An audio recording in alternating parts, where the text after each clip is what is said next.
Hey guys, coming at you from my goat barn because, well, I have 6 kids and they just came home and this was really the only place that I could get away that's quiet.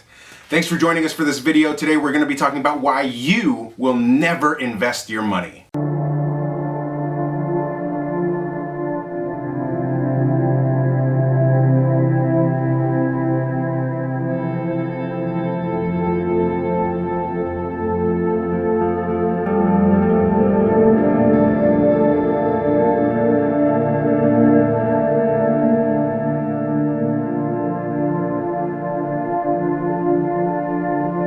Proverbs 23:4-5 says, "Don't wear yourself out trying to get rich. Be wise enough to know when to quit. In the blink of an eye, wealth disappears, for it will sprout wings and fly away like an eagle."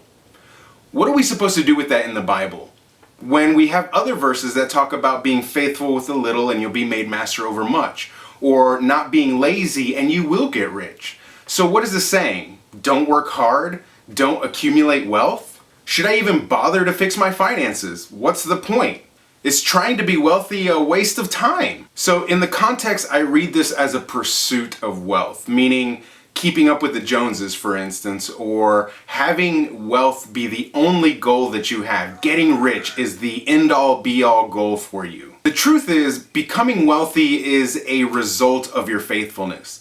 If you're faithful with a little, you'll be made master over much.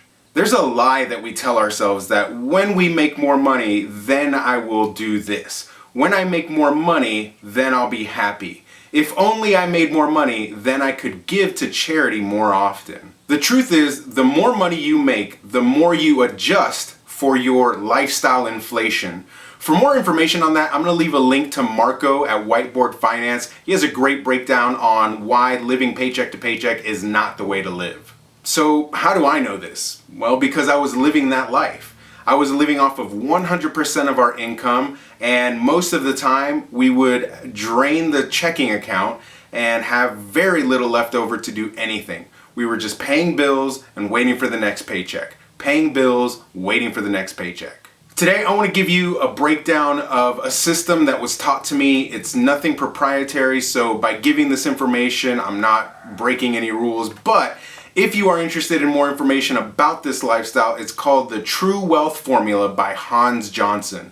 That is Dani Johnson's husband. They created a platform which you can learn and grow and invest through changing your mindset and understanding that you don't have to continue your life the way it is right now. So the breakdown goes as follows. Now, it can go one of two ways, and I'm going to describe the way we're doing it currently, but I'll also give you the formula for how you can be living your life if you're debt-free.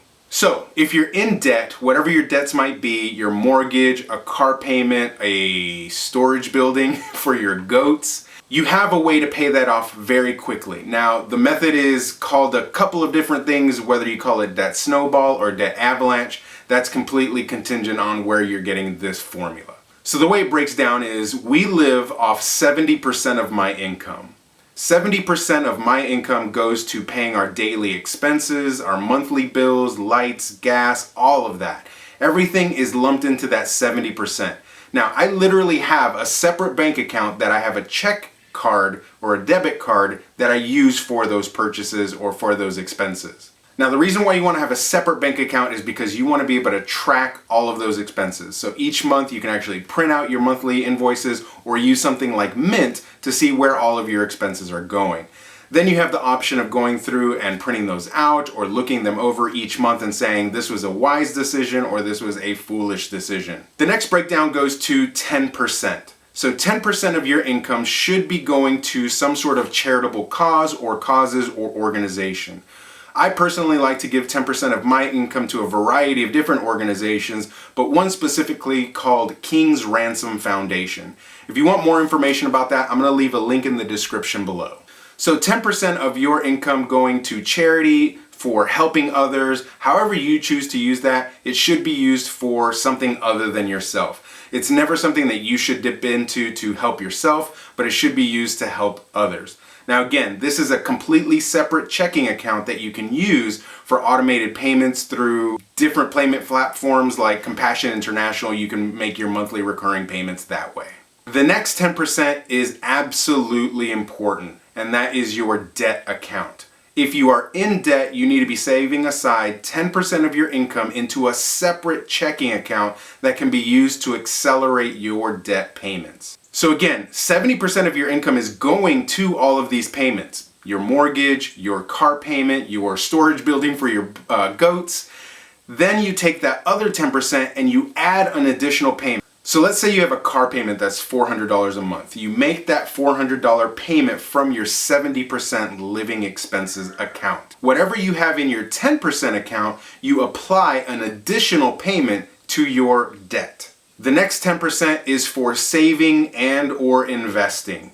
Now, I like to take that 10% and actually invest it. It's money that's essentially in a brokerage account that is then making me more money as I add more to it. I have a Robinhood portfolio, which I'll leave a link if you want to sign up for that. You get a stock, I get a stock, everybody gets a stock. It's a great time for everybody.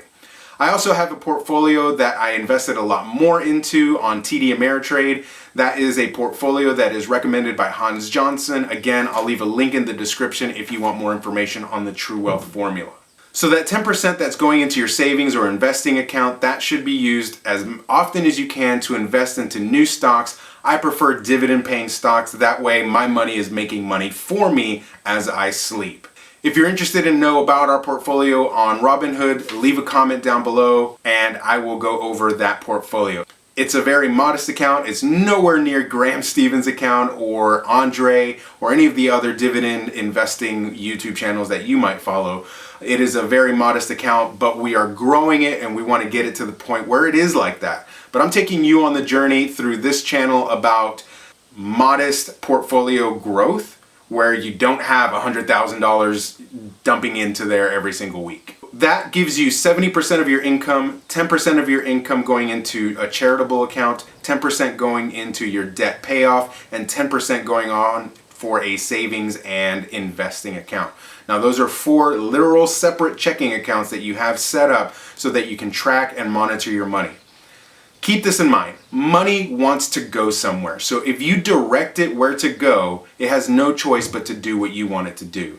Now you have a choice. I like to say this all the time. You can choose to buy Starbucks, or you can put that into an investment account and buy the company Starbucks. The other side of that, the other formula, the other breakdown is if you're not in debt, you can do still 70% of your income, 10% of your income going into your charitable accounts, and then 20% going into saving and investing. Now, of course, you can break that however you want to. You can do 10 for saving and 10 for investing, as long as you are using your percentages. Now, using a percentage versus a dollar amount helps you keep track of what money is going where a little bit easier. You don't have to focus on, I only have $200 to work with. You just have a percentage. Now, I know what you might be thinking. Sal, I can't even make things work on 100% of my income. And let me tell you about our journey before we went to First Steps to Success. Full disclaimer, Dani Johnson is not paying me. I'm not getting anything in return for endorsing First Steps to Success or creating a dynasty.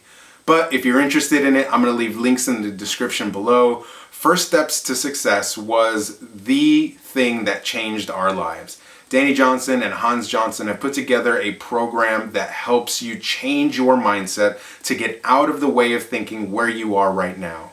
Without First Steps to Success, I can guarantee you I would still be asleep at the wheel, allowing someone else to handle my finances and not caring about our future. Since going to First Steps to Success, we've been paying off our debt, we've been contributing consistently more than we've ever given before, and we're also saving and investing our money. The next level of training after First Steps to Success is creating a dynasty. If you're interested in taking what you learned at First Steps to Success and accelerating it, putting it on 10x, as Grant Cardone would say, and really changing your life, setting up that investment portfolio on TD Ameritrade that I mentioned, that's where you want to go. That's where you're going to get the information. So again, if you don't think you can live off 70% of your income, I highly recommend that you go to First Steps to Success and see why it is that you believe that you can't do it. The fact is, you can. All you have to do is change your mindset. The foundation of everything that moves on from here is your mindset. You have to be able to look at your accounting and say, I'm spending way too much money on X, Y, and Z.